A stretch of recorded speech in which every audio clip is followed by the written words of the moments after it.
morning, Mr. Lesham is here. I just want to see you can see that pretty much. Yes. So as I said, we got to go back a little bit and we got to look at what in the book they call theory of functions. Okay? Don't be scared. It's not a big deal.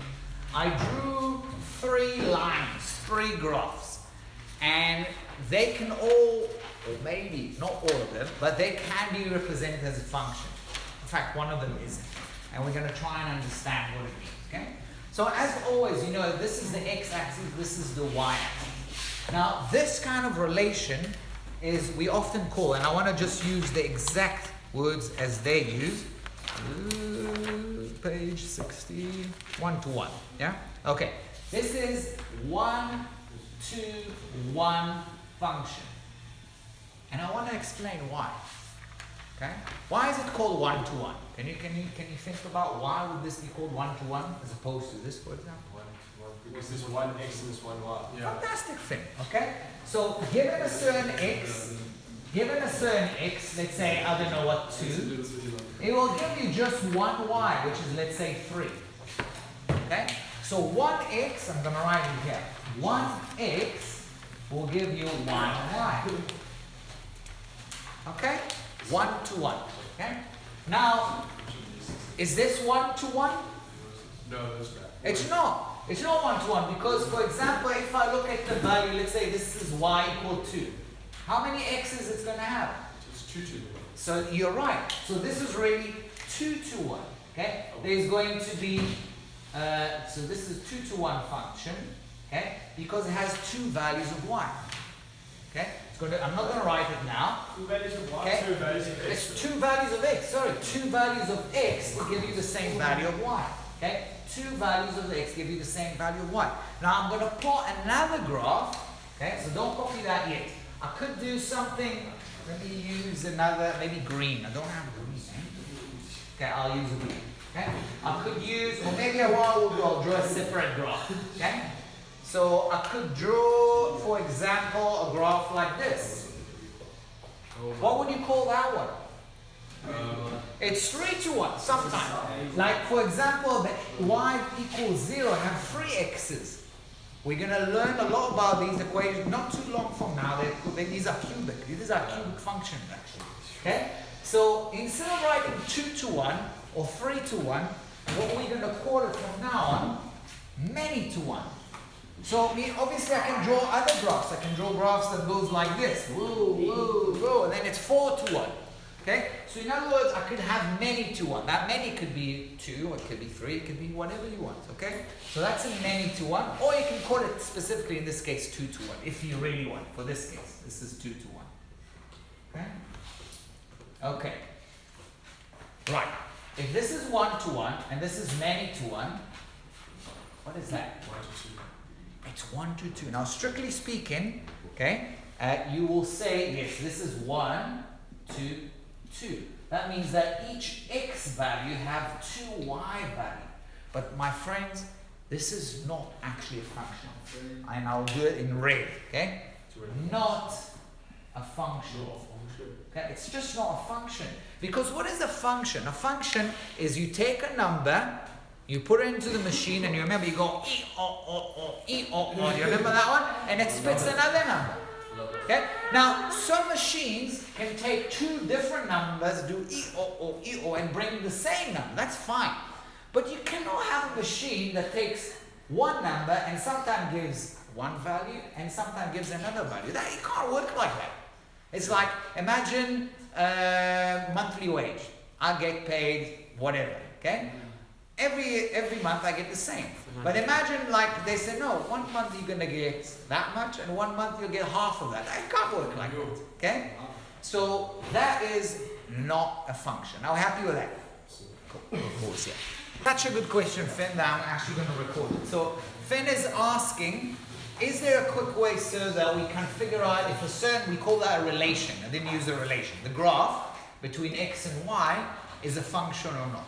So first of all, what do you reckon? Is this a function? No. Now, what will be the quick way? The quick way is to use a ruler. Okay? Now, what you're going to do is take a ruler and put it vertically. Basically, that means okay, that you are choosing a certain x. If I draw a vertical line, okay, that means I chose a certain x. This is quite terrible, but you get the point, okay? Now, that means that for this specific x, how many y values does that have? 4. 1, 2, 3, 4. So this is going to be 1 to 4. It's definitely not a function. Okay? Now, is this a problem? If I use it horizontally and I get 2 intersection here, is this fine? No. That is fine. Because that means it's 1 or 2 to 1. 2 to 1 is okay, it's a function. I can have 2 x's that give you the same. Well, that's okay. But if I have intersection horizontal lines, that's okay. If I have intersection with vertical line, that's not a function. Okay? So that's a quick way of knowing it's a function, but it is not. It's not a way of proving it. So if I ask you why is this not a function, you can't say, oh, I drew a line, a vertical line across. You can't use that. You gotta say what Taylor said. It is for one value of x, I'll have 4 y's. Okay. Pause. Now what I want to do is remind you something we've done a while back with inverse function and tie it to what we said now. If I've got a graph, a simple function, okay? We'll call it f of x. F of x equals x squared. Do you know how to draw this with your eyes closed?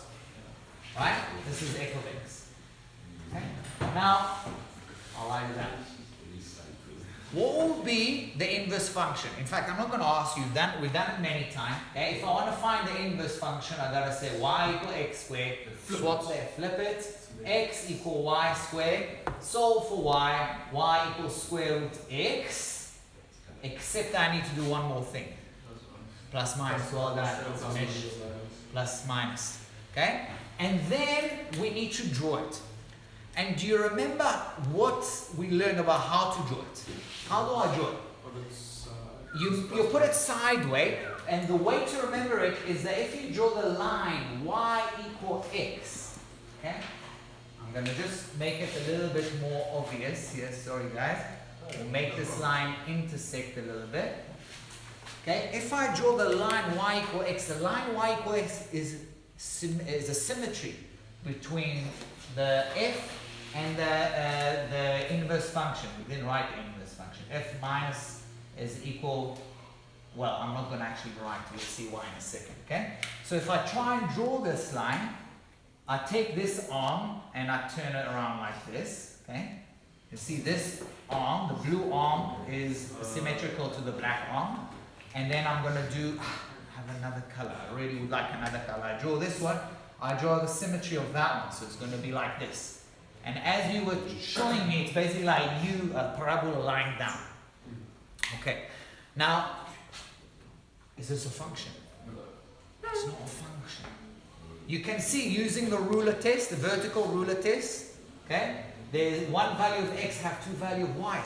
But we could have actually realized it by what you told me here. Y is equal to plus minus square root x. So for each x, I'm going to have 2 values of y. It's 1 to 2 or 1 to many. So this is not a function. Okay? Guys, this is not a function. Okay? And mathematicians, you can't mess around with it. If you write, and I've been scorched by it, I made the mistake of writing f minus x equal plus minus square root x. If you write that to Mrs. Funnycoat, she'll be very angry. Okay? Because it's not a function. When I write f minus x, it feels like the function, but it's not. Okay? So look, mathematicians, they've got their own ways. They're a little bit strict sometimes. Okay? Sticklers. Okay? So you can write it like that, but it's not a function. Okay? Not a function. No function. Not a function. Okay? But what I'm going to try and do now, and show you, this is the last bit, we stop with this, is what can I do, what kind of restriction can I do on x to get a function out of this? I'll pause here. Nah, let's just do it. Let's just do it. Oh, x has to be on 0. Okay, let me just hear you out. So, what am I actually trying to do here? As it stands right now, this function f of x equal x squared does not have an inverse function. I can write down y equal plus minus square root x, but that's not a function. Okay? But what we can do is maybe make some restrictions on x. Okay? For example, if I take the same function, f of x equal x squared, and all I'm saying is I'm doing a restriction on the, what is it called, the domain. I'm going to just take x smaller than 0. Okay? Then I'm going to draw the same parabola, but just half of the parabola, right? Because I'm only looking at x equals x smaller than 0. I'm not going to draw this arm. You happy with that? Okay, I'm just drawing the same values of y, but I'm not looking at x larger than 0, just x smaller than 0. Now, this one is going to have an inverse. And the inverse, just by drawing, is going to be something like that. Okay? And the inverse is going to be minus square root. It will be square root of x. How do I know it's minus? How do I know it's minus and not plus?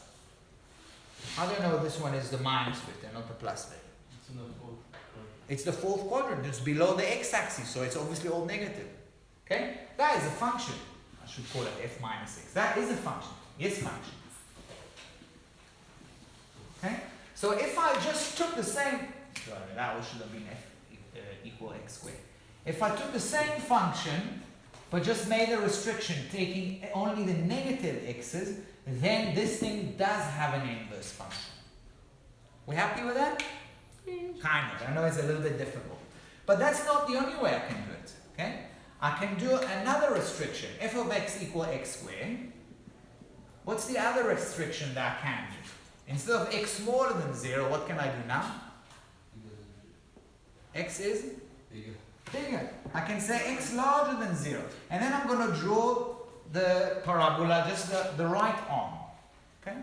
And then you can also easily draw the inverse function of that, right? The inverse function of that is going to be what? It's going to be drawn in red. I'll draw it in black. Okay? It's going to be that one, right?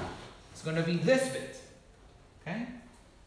And that is f minus of x square root x. What should I do now? Positive or negative? This bit. It's positive. Okay? So you see what we could have done. If you insist on find the inverse function, then you just need to choose which x are we going to do, larger than 0 or smaller than 0. Okay? Each of these arms in itself, you can clearly see is a function, right? If I use the vertical ruler, I don't intersect. Okay? If I use it, I don't intersect. Okay? Each one of them is a function. But together, it's not a function. I'll leave it here. That's fine. Bye-bye.